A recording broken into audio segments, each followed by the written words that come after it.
Have you ever stopped to think that your fear of cameras, of talking in a crowded hallway, or of making a mistake in public could be stealing years of your life? In just 20 minutes, this video will show you, chapter by chapter, how to exchange shrinking labels for liberating actions, train courage like a muscle, and deposit trust in your own invisible account. Take a deep breath, because after today, the past no longer dictates your script. Ready to walk through that door? Chapter 1. From the avoided photo to the illuminated stage. When I was younger, the camera was my greatest enemy. I would turn my face away, pretend to tie my shoelaces, anything to avoid being clicked. Today, I pay to be photographed. Back then, going to a party meant standing glued to the wall, hoping no one would strike up a conversation. Now I walk into networking events alone, like putting on running shoes. Natural, almost fun. What changed?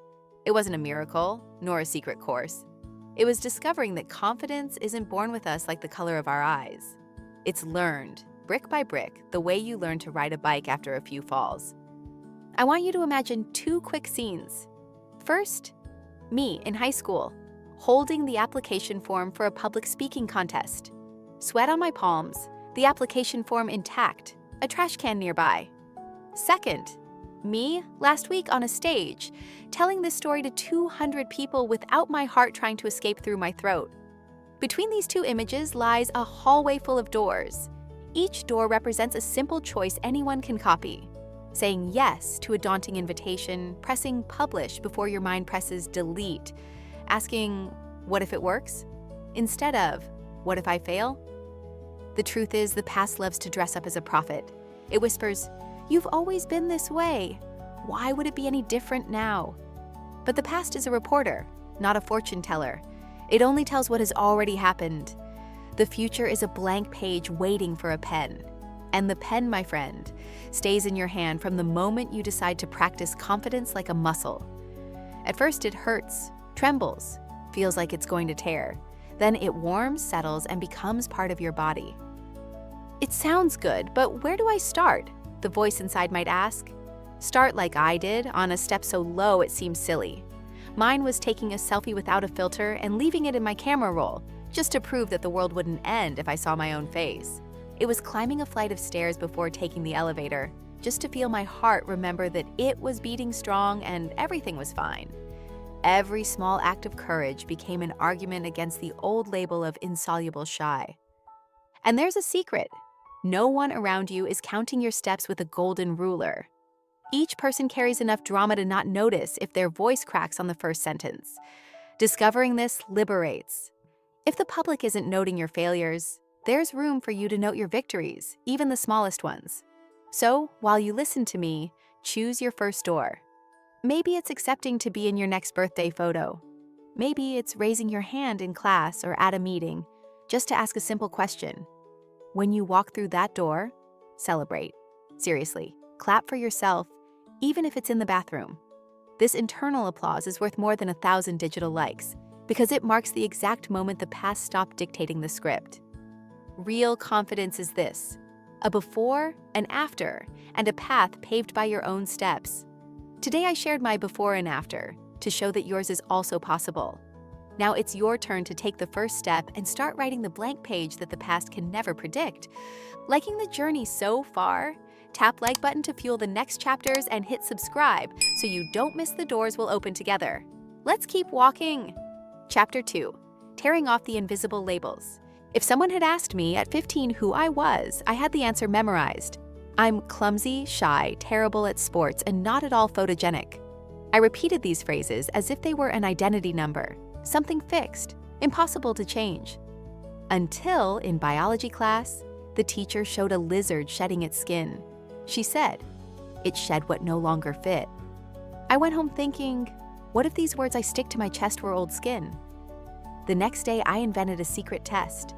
I spent the entire recess pretending to be the most sociable person in school. I didn't become a celebrity, but I discovered that no one fainted if I started a conversation in the cafeteria line. When the bell rang, I realized the incurably shy label had cracked. Negative labels work like those shirts that shrink in the dryer. The more you wear them, the less room there is to grow. The brain loves coherence. If you call yourself clumsy, it claps its hands every time you drop a cup because the mess confirms the prophecy. But the same brain also loves new stories. Give it a different plot, and it starts collecting scenes that fit. That's how I changed "I'm not photogenic at all" to "the camera likes me, it just hasn't noticed yet." It may sound delusional, but this crazy thought made me stare at the lens a second longer, adjust my posture, try a different light. Little by little, the photos improved, and the new label gained material evidence to support it. Perhaps you're clinging to a mental tag: "I'm terrible at math. I'm annoying at parties. I'm the slowest in the class." Before fighting it, do as one would evaluate an antique object. Take the label in hand and examine where it came from. Was it an impatient teacher? A comment made in childhood? If its origin has no scientific value, it loses half its weight just by being questioned. Then write the opposite version, even if it seems exaggerated. "I have a sharp mind. I conduct interesting conversations. My body learns at its own pace." Write it down on a card and read it aloud 3 times a day, like someone rehearsing a play. The first few times, it sounds ridiculous. The 10th, it sounds possible. In the 30th, the brain begins to look for evidence of the new script. Here's the trick. Don't wait for evidence to appear to change the label. Change the label so that the evidence appears. When a doubt arises, "Will I stutter?" Respond using the renewed narrative.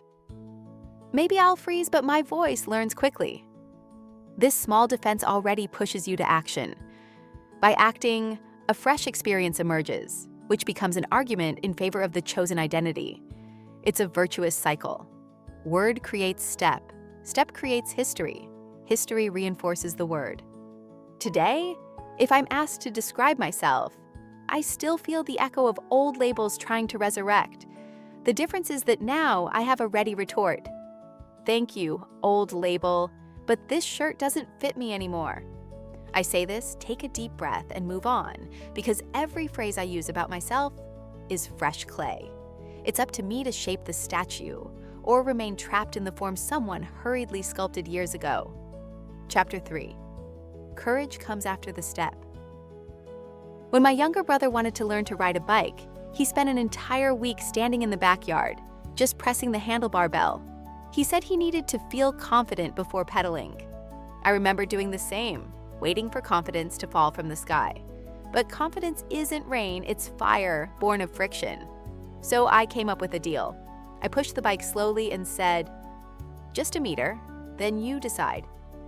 He accepted, moved forward that trembling meter, slammed on the brakes, and eyes wide, realized he was still alive. He laughed. He asked for another 2 meters. In 3 afternoons, he rode the entire street. Courage didn't come before, it came after that first push. Most of us act like my brother in the backyard. We want to heat the water without turning on the stove. When I feel ready, I'll start the gym. When I have a firm voice, I'll present the project. But readiness is a mirage that recedes a step each time you advance.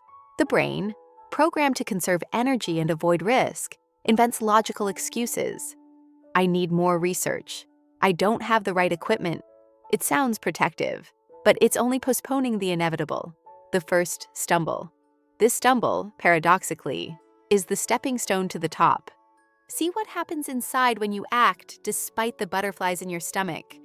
Your body spikes adrenaline, your heart races, you stutter, but you complete the task. Minutes later, the chemistry changes. Dopamine from the goal achieved, and a flush of relief. The nervous system records, "I survived." The next time it sounds less alarmed. It's like repeatedly popping bubble wrap. Each pop weakens the fear. Standing still, on the contrary, gives an easy victory to anxiety, which grows with terrifying stories of something that never happened. Want to try it now? Choose a micro action that causes you bearable discomfort. You don't have to climb Everest. Sending a voice message instead of a text, asking a price at the store, raising your hand in class is fine. Tell your brain, "It's only 30 seconds, we'll evaluate later." Do it without disturbing the result, like treading water to feel the temperature. As soon as you're finished, record the sensation in a notebook. Did your face burn? Did your voice crack? And most importantly, did the ceiling fall in? Realizing that the world keeps spinning deflates the dread and creates space for greater challenges. Some people say to me, "But what if I fail badly?" I respond with the story of my grandmother's crushed cake. On her first attempt, she forgot the yeast. She served it anyway, laughingly explaining her mistake. The family ate it together. In the end, everyone asked for the recipe for that funny cake. The episode became a Sunday legend, and my grandmother became a famous cook in the neighborhood. Failure became charming because she didn't run away from the kitchen. Failing to act educates, avoiding action petrifies. So, the next time you wait until you feel confident before acting, remember the bicycle that wouldn't budge.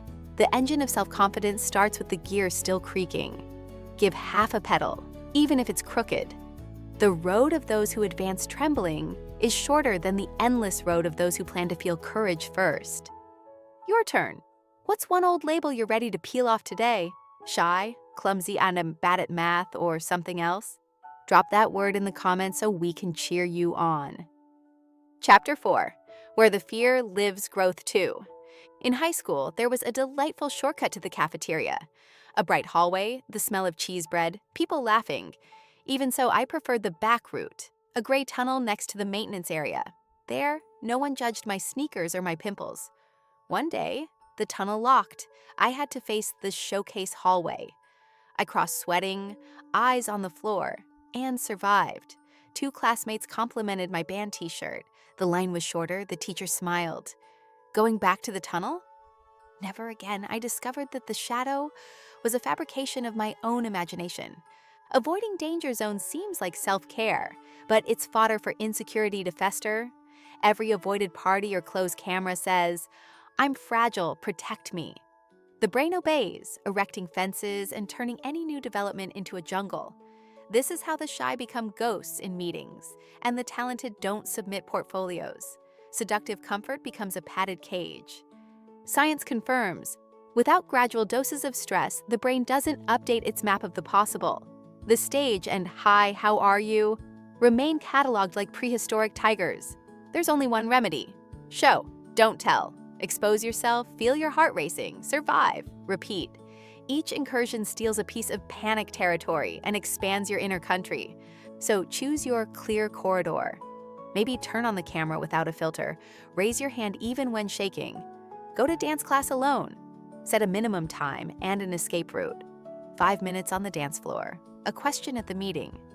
Having a plan B calms you down, but the goal is to not use it. Then celebrate with something simple and record what's context, feeling, actual outcome versus predicted catastrophe. This diary is worth its weight in gold. It contradicts, in writing, the prophecy of shame. Courage isn't the absence of discomfort, and exposure doesn't require jumping without a rope. It's like working out. Progressive load, not fracture. Those who climb 1 step a day will be looking up at the stairs in a month. Today, the tunnel has become a depository for broken desks. The bright corridor, once a dragon, is now nothing but tiles where I joke with a lunch lady and eat the same cheese bread, unaware that the planet is scanning me. The first crossing didn't eliminate the fear, but it proved that running away feeds it and moving forward pushes it away. Stay on the dark path and the school shrinks. Open the illuminated door and you'll see that light, after all, doesn't bite. Chapter 5, The Beauty of the Stifled Scream. In my first internship at college, I was given 5 minutes to present a simple project. I memorized every syllable like an anxious poet, but at the crucial moment, my throat dried up and my slide froze in the middle of a crooked graph. I felt my blush rise, heard scattered laughter in the background, and in a desperate reflex blurted out, "Guys, my computer decided to take a vacation." The class laughed, the teacher laughed, I breathed. I started over with a shaky voice, skipped the missed points, and finished within the timer. As we were leaving, 2 colleagues commented, "I loved your calm when everything went wrong. You seemed professional." Professional?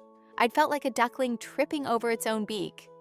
That day, I realized the public doesn't fall for smooth perfection, but for the authenticity that persists even when the varnish cracks. Society pushes another story. A spotless feed, a whole free resume, a speech without hesitation. We buy into this fable and become neurotic editors of every breath. The problem? The more we try to polish, the more fragile the crystal becomes. Just one chip is enough for self-criticism to turn into a sledgehammer. Real confidence doesn't live in this flawless stained glass. It grows on the dirty floor where you stumble, laugh at yourself, and keep walking. Look at champion athletes. They miss serves, drop their baton, fall in the pool. The TV shows it in slow motion, but the applause comes because they get up before the replay ends. The same logic applies in everyday life.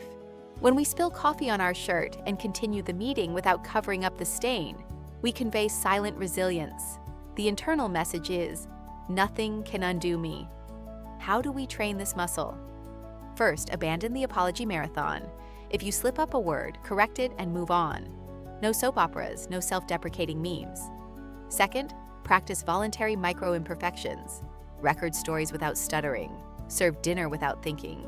Leave an email with self-ironic humor instead of obsessive revision. The brain learns that the world doesn't fall apart when the veneer fails. On the contrary, people feel liberated to show their cracks, and genuine connection is worth its weight in gold. Write down after each failure. What did I fear? What really happened? Almost always, the dreaded judgment proves to be a hollow echo. In a few weeks, you'll notice the reversal. The more you relax your control, the more trustworthy you appear in the eyes of others. Because emotional stability is about recognizing a slip-up and not having to hide it. Today, I keep that frozen slide as a reminder that a choked scream can turn into collective laughter, and that audiences are captivated by those who turn stumbles into dance. Freeing yourself from the illusion of impeccability is, paradoxically, the shortest path to a solid presence. So, the next time you slip up on a word or smudge your lipstick, smile and continue the verse. It's there, in the shadows of your mistake, the confidence soars. Your move. What's one bright hallway you've been avoiding? A call you need to make, a room you're shy to enter, or maybe a bold outfit still hanging in the closet? Name that hallway in the comments so we can cheer as you step through it. Chapter 6. Trials of Courage. Training your eyes on the world. 2 years ago, I bought a canary yellow coat that looked like it had escaped from a cartoon. I tried it on in front of the store mirror, thought it was beautiful, and in the same split second, I heard the internal siren. They'll laugh at you in the street. I took it anyway, but it hibernated in my closet until the day I challenged myself to do Saturday of showing. Choose something eye-catching, leave the house, and don't hide behind my cell phone. I put on the coat, decided to go to the busiest market in the neighborhood, and already at the corner, I felt curious eyes. The urge to turn around came over me strongly, but I breathed as if I were diving. Inhale, hold, release. Gradually, I discovered that no glance lasted more than 3 seconds. People returned to their shopping carts and bread lists. The imaginary catastrophe never arrived. I came back feeling light, like someone taking training wheels off a bike for the first time. This is the power of exposure therapy applied to confidence. Coming out of the den in measured doses until you realize the wolf is a tired cub. It works in any scenario. My friend Diego, who trembled at the thought of posting a photo, created the 100 selfie challenge. 1 snap a day in a public place, unfiltered, unposed, posted to his stories and forgotten. In the first 5 days, he sweated more than at the gym. By the 20th, he was already swapping captions for jokes. By the 100th, he smiled with a naturalness that would never emerge in his studio.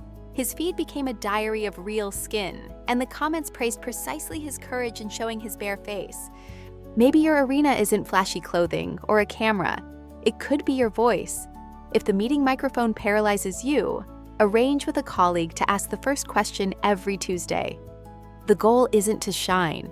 It's about accustoming your nervous system to the heat of the spotlight until it becomes room temperature. Then turn up the volume. Deliver an agenda point, then a project summary. Each step raises the ceiling of fear without bringing it down. 3 simple rules keep training safe. First, clarity. Define the exact gesture. Recording a 30-second video in the park is measurable. Being less shy is not. Second, progression. If talking to strangers feels like climbing Everest, start asking the time. Tomorrow, compliment someone's dog. Next week, ask for a book recommendation at the bookstore. Third, journaling. Note feelings before, during, and after. The emotional graph usually plummets from panic to neutrality in minutes, living proof that the monster dissolves in the light. Today, the yellow jacket has become a uniform of personal victory. When I need to remember that someone else's gaze isn't a sentence, I button it up and go for a walk. Some heads still turn, but now I see curiosity, not judgment. And if someone really does make fun of me, that's okay. The coat taught me that someone else's laughter doesn't pierce my clothes, nor tear the story I choose to tell about myself. This is the lesson of the courage essay. The more you show yourself, the less fear you feel of being seen, and the more space you have to simply live. Chapter 7. The 10-Step Mission. From Theory to Pulse. Imagine that confidence is an invisible bank account. Every action aligned with what you promise yourself deposits a few coins. Every escape or procrastination makes a small withdrawal. The balance doesn't depend on applause, followers, or diplomas, only on how often you show up at the appointed time in your life. This was the simple math I learned when I decided to run the first 5 blocks without stopping. The Olympic distance or the app's time didn't matter. What mattered was fulfilling the promise to put on my sneakers at 6:40, even if the sky was still gray. When I returned, sweaty and proud, I noticed something different in the mirror. Not my body, still the same, but the look in my eyes. Someone who can trust the word they've just given. This is where the journey finds you. We can talk about mindset, debunk myths, wear yellow jackets, and practice using the microphone. But nothing truly changes until the theory crosses the street. That's why I propose a 10-day mission, simple enough to fit in a note on your phone and powerful enough to recalibrate your internal thermometer. Today, before bed, choose a single, tiny habit that speaks to the core fear you've identified throughout these chapters. If the fear is appearing incompetent, perhaps it's sending a daily email acknowledging doubts instead of hiding them. If the panic is the camera, a selfie in a public place will do. If the knot is in the body, 3 stretches upon waking are enough. The criterion isn't grandeur, it's viability, even when the energy is lacking. Tomorrow, the countdown begins. For the next 9 days, repeat this gesture without fail, preferably at the same time, to teach your brain that it's as non-negotiable as brushing your teeth. Record your emotional state in 3 lines, before and after. You'll find that the thermometer fluctuates less with each cycle, proof that the mind loves stable patterns. If something unexpected gets in the way, don't tear up the contract. Adapt it. It's not the stumble that breaks a promise, it's the abandonment.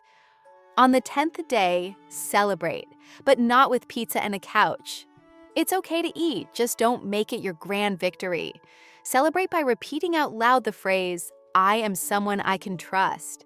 This mantra doesn't carry mystical magic. It simply updates the software of your subconscious with fresh data. Notice how routine matters. A meeting, a message, an unexpected invitation. Take on a new lightness when your internal account balance is positive. This is how the process surpasses the outcome. You begin to enjoy the company of the one who decides, does, and completes, even when no one is looking. If you've taken on the challenge, set an alarm for 10 days from now and share in the comments which habit you chose and what you discovered about yourself along the way. I'll be there reading, cheering, and who knows, depositing a few extra coins in my own invisible bank. Because trust, unlike money, grows every time it's shared. If you've made it this far, you've already debunked myths, changed labels, tested micro-courage, and filled your own self-confidence account. Remember, every step, even shaky, proves that you're the one writing the story. Now close the video, choose the smallest action you can afford, and complete it before the day is over. Then come back and share. Your experience might just spark a spark in someone else. Did you enjoy the journey? Like and subscribe to the channel. The next journey begins with the next click.